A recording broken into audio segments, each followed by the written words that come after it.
게오르기오는 루마니아 작가입니다. 1949년에 25시라고 하는 작품을 발표했습니다. 이 25시 안에 트라이안 코르가라고 하는 등장인물이 나오는데 작가입니다. 그래서 누군가가 코르가에게 묻습니다. 이번에 쓰는 작품의 제목이 무엇입니까? 라고 물었을 때 코르가가 이렇게 답변합니다. 25시. 이것은 인류의 모든 구제의 시도가 무효가 된 시간이야. 어떤 번역에는 구원의 시도가 무효가 된 시간이야. 이렇게 번역하기도 합니다. 메시아의 왕림도 어떻게 해볼 수 없는 시간이지. 이건 최후의 시간이 아니라 최후의 시간에서도 한 시간이나 더 지난 시간이니까. 이것은 서구 사회의 정확한 시간, 다시 말하면 현재의 시간을 뜻하고 있네. 서구 사회는 도저히 구원될 수 없는 최후까지 이르렀고 구원될 수 없는 그 최후의 시간에서 한 시간이 더 지나갔다라고 그렇게 코르가가 답변을 하고 있습니다. 25시의 주인공은 요한 모리찌입니다. 아주 착한 루마니아의 농민입니다. 사랑하는 여성 스잔나와 결혼을 했고 그리고 아이 둘을 낳았습니다. 그리고 열심히 일해서 땅과 집을 장만하고 요한 모리찌의 꿈과 목표는 네 식구가 농사를 짓고 행복하게 사는 것 외에는 아무런 목표나 욕심이 없습니다. 그런데 이 스잔나가 굉장히 미모가 탁월했던 것 같습니다. 그래서 헌병소장이 욕심이 났고 이 스잔나를 자신의 여성으로 차지하기 위해서 루마니아인인 요한 모리찌를 유대인으로 만들어서 강제 수용소에 가두어 버립니다. 요한 모리찌는 유대인이 아닙니다. 루마니아인입니다. 당시 히틀러는 유대인 인종 청소를 하고 있었고 유대인이기만 하면 누구든지 다 수용소에 가둘 수 있었기 때문에 뒤집어 씌운 거죠. 왜곡한 거죠. 요한 모리찌는 난 유대인이 아니라고, 나는 루마니아인이라고 그렇게 밝히죠. 그러나 아무도 그의 말을 들어주지 않습니다. 오늘날에도 이런 일들은 많죠. 한 사람의 삶을 왜곡하기도 하고 뒤집어 쓰기도 하고 해서 그 사람을 공격하는, 고통스럽게 하는 그런 일들이 많이 있는데요. 요한 모리찌가 바로 그런 상황이었던 거죠. 요한 모리찌가 헝가리로 탈출합니다. 그러니까 헝가리에서는 루마니아의 스파이로 규정을 해가지고 심한 고문을 가합니다. 이때 독일 나치가 2차 세계전쟁을 하면서 헝가리에다가 병력을 지원 요청을 하죠. 헝가리는 굉장히 국력이 약하니까 수용할 수밖에 없습니다. 이때 헝가리의 바르토리 백작이 자신의 아들인 루시안에게 이야기를 하는데 아주 인상적인 이야기를 남깁니다. 서구 문명에는 세 가지 장점이 있다. 첫째는 미를 사랑하고 존중하는 거야. 그건 그리스 사람들이 길러낸 습관이지. 둘째는 법을 사랑하고 존중하는 거다. 그것은 로마 사람들로부터 이어받은 전통이다. 셋째는 인간을 사랑하고 존중하는 것이다. 이건 그 옛날 그리스도교가 많은 고난을 무릅쓰고 길러낸 전통이다. 여기에 진선미가 다 있습니다. 법이 추구하는 게 진이죠. 그리고 우리 기독교가 추구하는 게 선이고요. 그리고 이제 그리스에서 아주 활발했던 아름다움을 추구하는 미, 진선미의 가치가 지금 여기에 다 나타나고 있는데 이것을 서구 문명을 이렇게 좀 정리하고 있는 거죠. 그런데 강조하는 것은 그리스도교가 고난을 무릅쓰고 순교를 하면서까지 지켜냈던 이 사랑과 존중하는 전통이 지금 사라지고 있다. 세계전쟁을 경험하면서 지금 아버지가 아들한테 그렇게 이야기를 하는 거죠. 그런데 이제 우리는 유산 중에서 가장 귀중한 부분, 즉 인간에 대한 사랑과 존중을 잃어버리고 만 거야. 요한 모리찌는 잘못한 게 없습니다. 근데 유대인이라고 하는 이런 왜곡을 통해서 수용소에 넣었습니다. 루마니아인이라고 고문을 받았습니다. 요한 모리찌여서 고문을 받은 것이 아니라 루마니아인이기 때문에 고문을 받은 거죠. 한 인간의 삶을, 한 인간의 생명을, 한 인간의 인격을 존중하지 않고 있는 이 장면을 게오르기는 25시라고 부르고 있고, 이 요한 모리찌는 사실은 자신이었습니다. 루시아는 손목시계를 들여다보았다. 제 시계가 섰군요. 몇 시입니까? 아버지 25시다. 한 인간의 인격과 생명과 삶을 존중하지 않고 이렇게 왜곡을 해서 한 사람을 고통 속으로 몰아넣는 그 시간을 25시라고 부르고 있습니다. 헝가리 정부가 요한 모리츠를 독일에다가 팝니다. 독일군이 됐죠. 이 독일군으로 생활하면서 프랑스 포로들을 이렇게 구출해가지고 함께 탈출해가지고 미 연합군으로 넘어갑니다. 처음에는 막 연합군의 영웅이라고 환영을 하고 찬사를 하다가 루마니아 사람이라고 하는 것이 밝혀지는 순간 연합군의 적국이라고, 적성국가의 시민이라고 다시 수용소에 가두게 됩니다. 어느 날 석방이 됩니다. 꿈에 그리던 아내와 자식을 만나죠. 그 시간이 불과 18시간이었습니다. 다시 106번째 수용소에 갇힙니다. 요한 모리츠는 한 번도 요한 모리츠로 존중을 받은 적이 없습니다. 요한 모리츠여서가 아니라 유대인이라고 수용소에 갇혔고 루마니아인이라고 고문을 당하고 동유럽인 적성국가의 국민이라고 수용소에서 강제노동을 했습니다. 요한 모리츠는 이념에는 아무 관심도 없습니다. 알지도 못합니다. 복잡하게만 여겨집니다. 그냥 착하게 농사를 짓고 내 식구가 행복하게 사는 것 외에는 아무런 욕심도 관심도 없습니다. 그런데 이념의 싸움 때문에 전쟁이 일어나고 그 전쟁을 하는 과정에서 13년 동안 106곳의 수용소에 갇히는 생활을 합니다. 13년의 인생이 다 날아가 버린 겁니다. 뭘 잘못했다고? 죄가 없습니다. 유대인이라고, 루마니아인이라고, 적성국가의 국민이라고 13년의 삶을 다 박탈당했습니다. 그러면 요한 모리츠의 삶은, 요한 모리츠의 인격은, 요한 모리츠의 인생은 어떻게 되는 겁니까? 서구 사회의 모습은 지금 이런 지경에 와 있고 이것을 게오르기는 구원이 없는 25시라고 이야기하고 있는 거죠. 요한 모리츠의 고백? 아니, 게오르기의 고백이죠. 1938년 저는 루마니아의 유대인 수용소에 있었습니다. 1940년에는 헝가리아의 루마니아인 수용소에, 1941년은 독일에 있는 헝가리아인 수용소에, 1945년은 미군 수용소에 있었습니다. 그리고 바로 이틀 전에 다하우 수용소에서 석방되었습니다. 13년간의 수용소 생활을 끝내고 나는 18시간 동안 자유롭게 지냈습니다. 그리고 또 여기로 끌려왔습니다. 미 연합군의 루이스 미군 중위가 사진을 찍으면서 이야기를 합니다. 이 루이스 중위의 이야기가 이 25시 작품의 마지막 문장입니다. 웃어. 장교는 요한 모리츠를 쳐다보며 명령했다. 웃어, 웃어. 그대로 웃고 있어. 어떻게 웃으라는 거죠? 내가 요한 모리츠로서 내가 정말로 어떤 잘못을 하고 죄를 지었다면 그것을 달게 벌을 받겠는데 요한 모리츠여서가 아니고 유대인이라고 뒤집어 씌워서 왜곡을 해서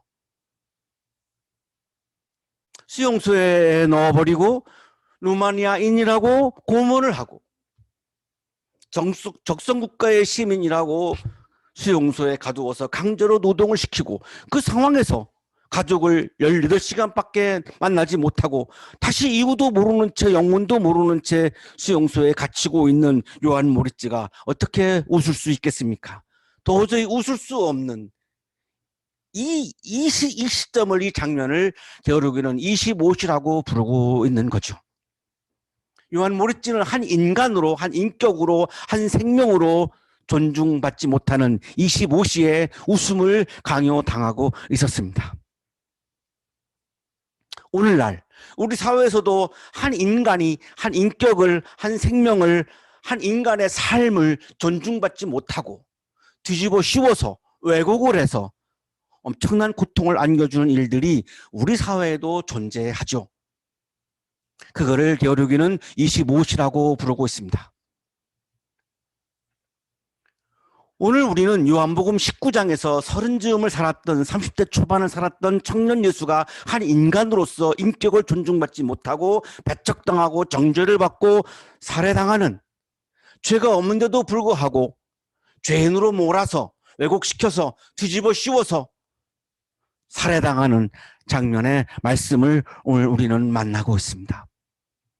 그때 빌라도가 다시 바깥으로 나와서 유대 사람들에게 말하였다. 보시오, 내가 그 사람을 당신들 앞에 데려오겠소. 나는 그에게서 아무 죄도 찾지 못했소. 나는 당신들이 그것을 알아주기를 바라오. 빌라도가 바깥으로 나왔다라고 하는 말씀은 관저 안에 있다가 관저 바깥으로 나왔고, 관저 바깥의 마당에는 많은 유대인들이 모여 있었던 그런 상황이었습니다. 빌라도는 라틴어로 폰티우스 필라투스이고 서기 26년부터 36년까지 유대 지방의 로마 총독으로 재임을 했습니다. 예수님 공생애가 30년부터 33년으로 본다면 예수님의 공생애 동안 정확하게 이 유대 지방의 총독으로 일했던 사람이죠. 유대 주둔 로마군 사령관으로서 군권을 가지고 있었고, 사법권을 지닌 행정관으로서 모든 판결을 내리는 그런 법적인 권한을 다 가지고 있었던 정말 어마어마한 권력을 가지고 있던 것이 당시의 총독입니다.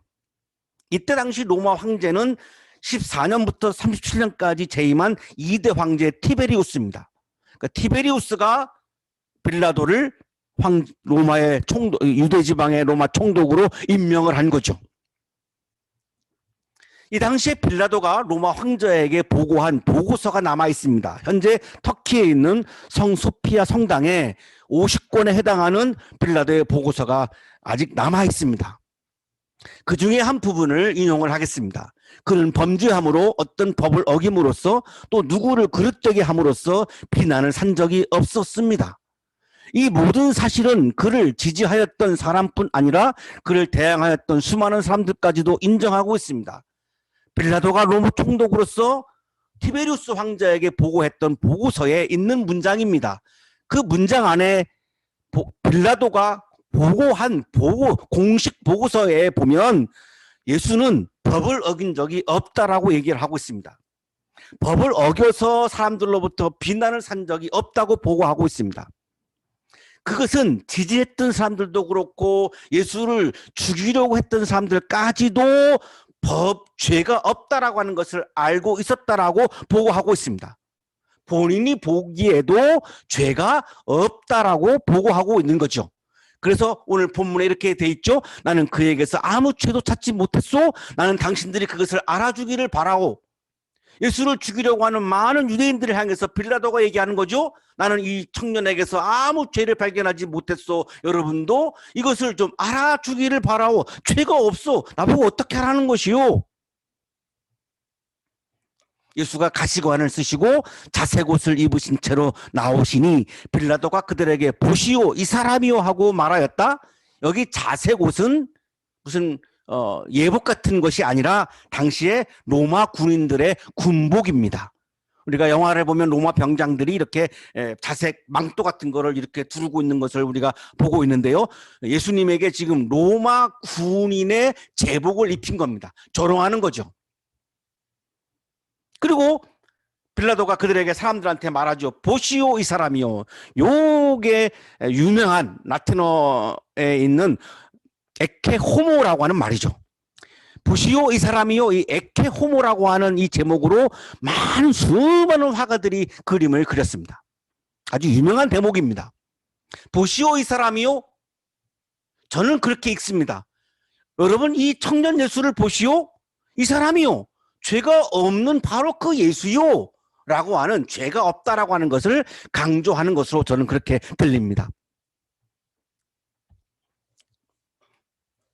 스페인 화가 모랄레스가 그린 에케 호모라고 하는 그림인데요. 가시면류관을 썼고 그리고 피가 흐르고 있고 그리고 옷은 자색 옷 로마 군인의 옷을 지금 입고 있는 그런 장면입니다. 이탈리아 화가 만테냐의 에케 호모라고 하는 그림인데요. 목과 손목에 밧줄을 묶었죠. 그리고 가시관을 썼고 가시관에서 머리에서 지금 피가 흐르고 있습니다. 코레조 이탈리아 화가인데요. 코레조의 에케 호모라고 하는 그림입니다. 가시관을 썼죠. 그리고 로마 군인들의 옷인 자색 옷을 둘렀고 굉장히 애처로워 보이는 그런 인상이 아주 특이한 그런 그림입니다. 티치아노, 이탈리아 화가인데요. 티치아노의 에케호모라고 하는 그림인데 손에 밧줄이 묶여져 있고 로마 군인들의 제복인 자색 옷을 두르고 있습니다. 귀도레니 이탈리아 화가인데요. 가시관을 쓰고 피가 흐르고 있고 너무 고통스러우니까 하늘을 바라보고 있는 장면이죠. 하나님 아버지를 바라보고 있는, 너무나 고통스러워서 하나님 아버지를 바라보고 있는 그런 장면입니다. 이탈리아 화가 카라바조 역시 손에 밧줄이 묶여 있고요. 가시관이 쓰여 있고 지금 로마 군인의 제복을, 군복을 입히고 있는 그런 장면입니다. 19세기 프랑스 화가인데요. 귀스타프 도레가 그린 그림이 가장 자색 옷을 강조하고 있습니다. 로마 군인들의 옷을 입고 지금 보시오 이 사람이요 라고 지금 빌라도가 군중들 앞에 좀 끌고 나와서 지금 이야기하고 있는 그런 장면입니다. 대제사장들과 경비병들이 예수를 보고 외칩니다. 십자가에 못 박으시오, 십자가에 못 박으시오. 빌라도는 청년 예수가 죄가 없다라고 이야기했는데 대제사장들은 십자가에 못 박으시오, 십자가에 못 박으시오라고 소리 지릅니다. 그러니까 빌라도가 그들에게 말하죠. 당신들이 이 사람을 데려다가 십자가에 못 박으시오. 나는 이 사람에게서 아무 죄도 찾지 못했소. 다시 한번 빌라도가 강조합니다. 나는 이 사람에게서 죄를 발견하지 못했소. 죄가 없는데, 죄를 발견하지 못했는데 왜 십자가에 못 박아야 하는 것입니까? 한 인간의 인격을, 한 인간의 생명을, 한 인간의 삶을 이렇게 무참하게 짓밟고 있는 그런 장면이죠. 유대 사람들이 대답을 합니다. 우리에게 율법이 있는데 그 율법을 따르면 그는 마땅히 죽어야 합니다. 그가 자기를 가리켜서 하나님의 아들이라고 하였기 때문입니다. 우리가 청년 예수를 십자가에 못 박아서 죽이라고 하는 이유는 하나님의 아들이기 때문이다 라고 답변을 하는 거죠. 하나님의 아들이기 때문에 십자가에 죽이라고 하는 법조문은 율법 어디에도 없습니다. 굉장한 왜곡이죠. 뒤집어 씌우기입니다. 하나님의 아들이라고 해서 왜 죽이려고 합니까? 이런 질문을 우리가 하지 않을 수가 없습니다. 유대인들을 향해서, 제사장들을 향해서 하나님의 아들이면 왜 죽여야 하는 겁니까? 죄가 없는데 어떻게 해서 법 집행을 해야 한다는 겁니까? 어떻게 해서 처형해야 한다라고 하는 것입니까? 청년 예수는 하나님의 아들로서 아버지의 나라, 하나님의 나라를 선포했습니다. 첫 설교부터 그렇게 강조했습니다. 로마와 유대 종교지사들은 로마의 나라를 추구했고 유대 종교자들의 나라를 추구하면서 하나님의 나라와 충돌했습니다.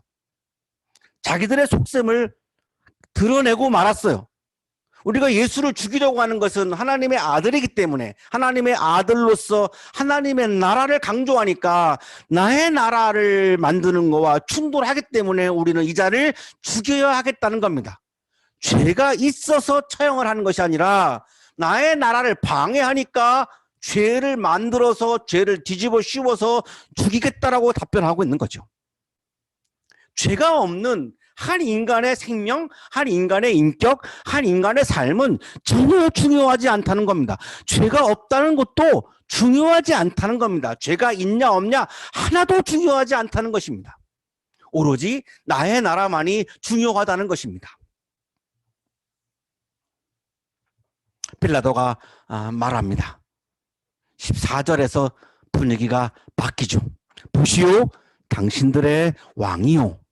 빌라도는 어찌할 수 없음을 느끼고 있는 것 같아요.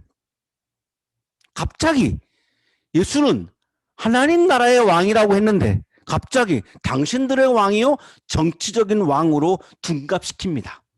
그래야 처형할 수 있는 빌미가 생기기 때문이죠.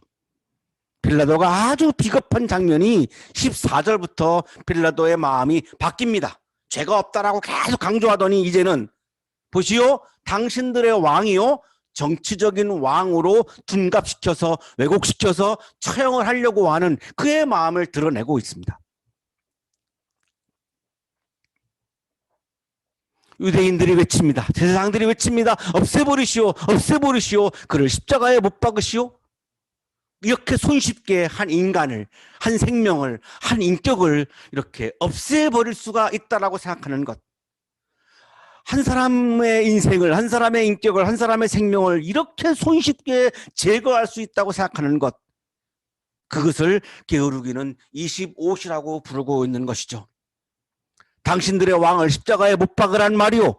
빌라도가 이렇게 말합니다. 당신들의 왕을 십자가에 못 박으란 말이오. 빌라도는 아직도 100% 동의하지 못하고 있죠. 대제사장들이 정말로 속내를 드러냈습니다. 우리에게는 황제 폐하밖에는 왕이 없습니다. 그러면 대제사장들에게는 하나님은 왕이 아니었습니다.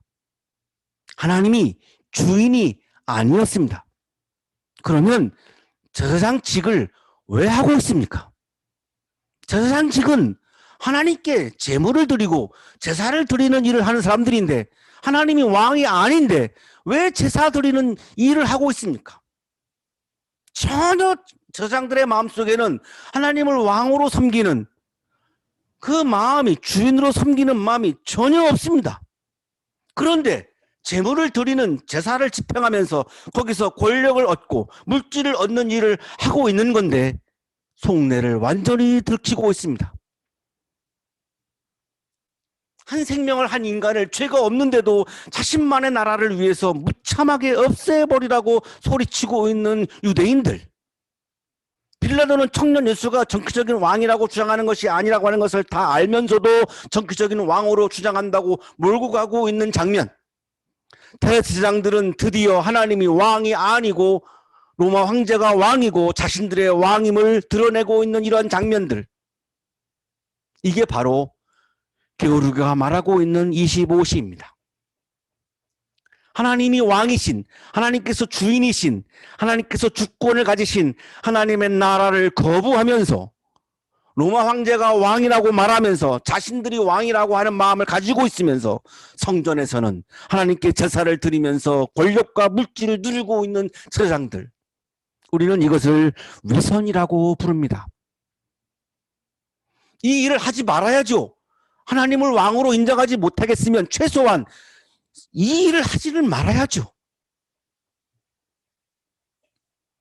이제 빌라도는 예수를 십자가에 처형하라고 그들에게 넘겨주었다. 아주 빌라도의 비겁한 장면이죠. 죄가 없는 것을 알면서도, 강조했으면서도, 예수가 한 번도 내가 정치적인 왕이라고 주장한 적이 없는 것을 다 알면서도, 죄인이 아닌 것을 뻔히 알면서도 예수를 십자가에 처형하라고 넘겨줍니다. 처형할 수 있는 모든 법 집행 권한은 자신이 가지고 있으면서 비겁하게 유대인들에게 한 인간을, 한 인격을, 한 생명을 처형하라고 내어주고 있습니다. 정말 비겁한 장면입니다. 자신의 권력을 지키기 위해서 죄가 없는 청년 예수의 인격을 존중하지 않고 배척하고 정죄를 하고 살해하고 있는 장면입니다. 이게 바로 25시죠. 오늘날 우리 사회에서도 이러한 일은 일어나고 있는 거죠. 한 인간의 인격과 생명과 삶을 존중하지 못하고 왜곡시켜서, 둔갑시켜서 나의 욕망을 지키기 위해서 이렇게 한 사람에게 고통을 주고 한 사람의 삶을 통두리째로 다 빼앗아 버리는 이 25시는 바로 우리가 살고 있는 시간이기도 합니다. 그리스도인은 나의 나라를 내려놓고 하나님의 나라를 받아들이는 사람입니다. 그리스도인이란 내가 왕이 되려고 하는 마음을 내려놓고 예수 그리스도를 왕으로, 주인으로 받아들이는 사람입니다. 그리스도인이란 내 뜻과 내 욕망을 내려놓고 예수 그리스도의 말씀과 뜻을 따라서 살아가는 사람이 바로 그리스도인입니다. 거기에 영적인 기쁨이 가득합니다. 신입생 여러분, 여러분이 자랑스러운 한양인이 되셨습니다. 4년 동안 어떤 학교 생활을 하시겠습니까? 이렇게 내 옆에 있는 한 인간의 삶을, 생명을, 인격을 이렇게 짓밟고 빼앗는 삶을 살아가는 한 여러분의 학교 생활에 기쁨이 없습니다. 나의 욕망과 나의 뜻을 고집하며 그것을 이루기 위해서 한다면 학교 생활이 여러분에게 기쁨이 없습니다.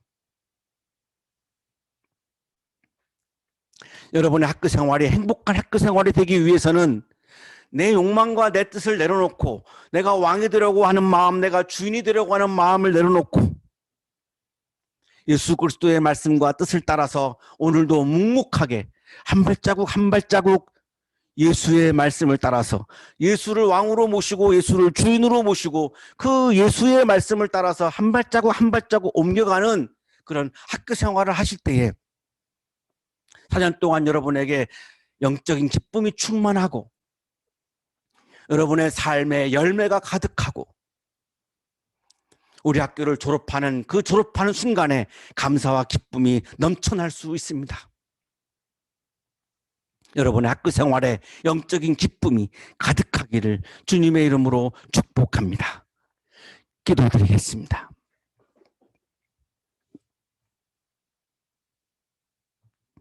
거룩하신 주님, 한양인으로 살게 해주셔서 감사합니다. 예수 그리스도를 왕으로 주인으로 모시고 주님의 말씀을 따라 한 사람을 사랑하고 한 인격을 사랑하고 한 생명을 사랑하고 존중하며 오늘도 영적인 기쁨이 충만한 가운데 하루하루를 복되게 살아가게 하여 주옵소서. 영적인 기쁨이 충만한 삶의 길을 오늘 우리에게 말씀해 주시니 감사합니다. 감사의 마음을 예물에 담아 드리오니 기쁘게 받아주시고 예물을 드리는 손길 위에 크신 은혜를 부어 주옵소서. 예수 그리스도의 이름으로 기도하옵나이다. 아멘.